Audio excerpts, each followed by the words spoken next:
Another day, another story. The man who popularized the term, survival of the fittest, was not terribly fit himself. Born into a free-thinking family of English physicians in 1809, Charles Darwin suffered from a host of conditions beginning in his early 20s, primarily chronic vomiting, abdominal pain and gastrointestinal trouble. Welcome to Tabo Eminent Channel. Later in life, he developed other miscellaneous and seemingly unrelated symptoms, including eczema, boils, weakness, vertigo, twitching and joint pain. Charles Darwin, the renowned English naturalist and biologist, died on April 19, 1882. The story revolves around a young girl named Lily, who discovers her great-great-grandmother Eliza's journal, detailing Eliza's adventures as a botanist aboard a ship similar to Darwin's Beagle. Intrigued, Lily embarks on her own journey to retrace Eliza's steps and explore the wonders of nature. The exact cause of his death has been a subject of historical debate. Darwin suffered from various health issues throughout his life, including symptoms such as severe bouts of nausea, fatigue, and heart palpitations. There are several theories about the cause of Darwin's death, including complications from Chagas disease, which he might have contracted during his travels in South America. Chagas disease is caused by a parasite transmitted through insect bites and can lead to heart problems many years after the initial infection. Another theory suggests that Darwin might have had a bacterial infection such as Crohn's disease, which can cause symptoms similar to those he experienced. Despite these theories, the exact cause of Darwin's death remains uncertain, and it is challenging to pinpoint a specific disease or condition as the sole culprit. At 73, his stomach problems somewhat abated but his memory deteriorating.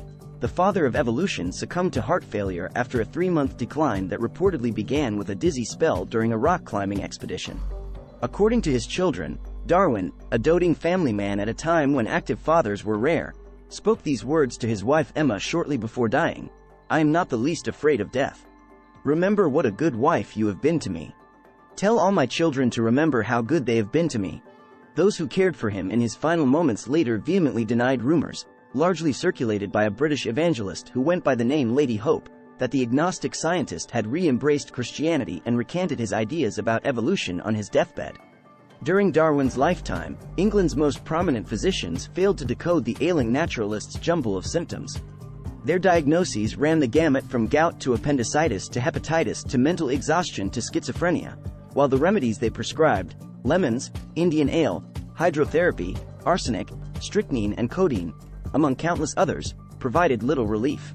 Last week, Darwin's health and death became the latest medical mystery tackled by the Historical Clinico-Pathological Conference, CPC, an annual event held by the University of Maryland School of Medicine. Since 1995, specialists have met to unravel the perplexing conditions of eminent figures who lived and died centuries or even millennia ago, using their advanced knowledge to retroactively diagnose these long-dead patients. Past subjects have included Alexander the Great, Christopher Columbus, Edgar Allan Poe, Beethoven, Simón Bolívar, Claudius and the Egyptian pharaoh Akhenaten.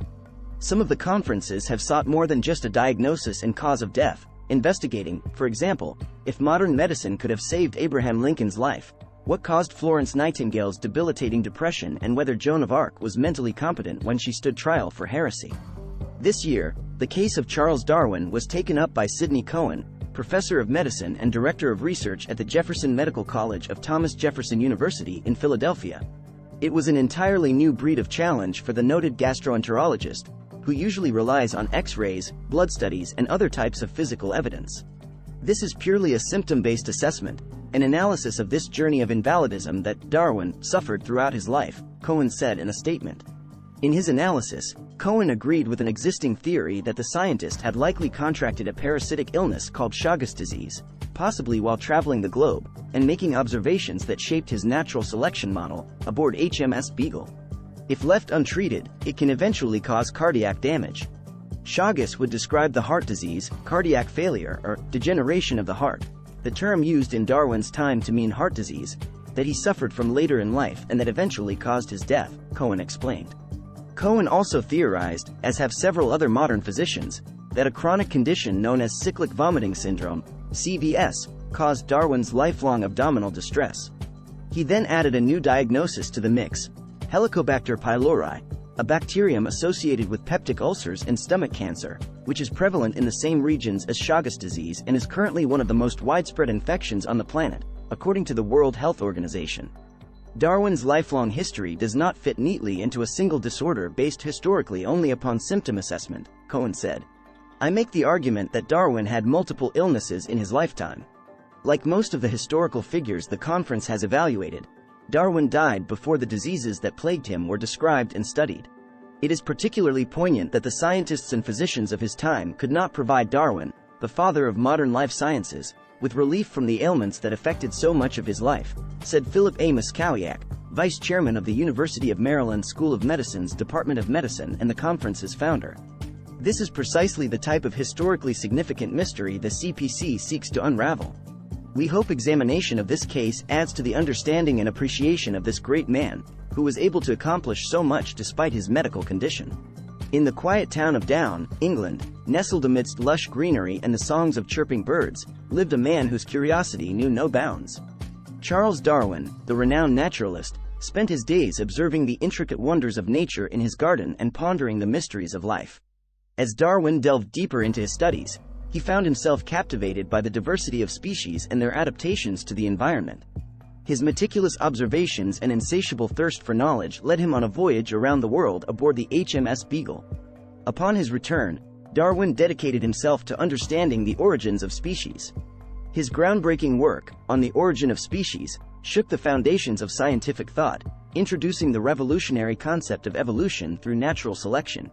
Yet, amidst his scientific pursuits, Darwin faced a silent adversary, his own health. Mysterious bouts of illness plagued him, leaving doctors puzzled.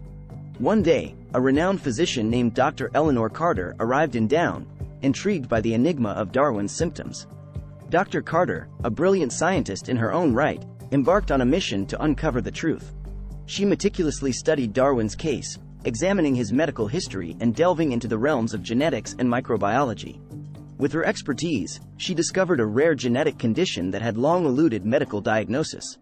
In a tale woven with scientific intrigue and human resilience, Dr. Carter and Darwin collaborated to unravel the mysteries of his ailment. Together, they ventured into the uncharted territories of genetics, pioneering new pathways in medical science. Their partnership not only revealed the underlying cause of Darwin's illness but also paved the way for groundbreaking discoveries in the field of genetics.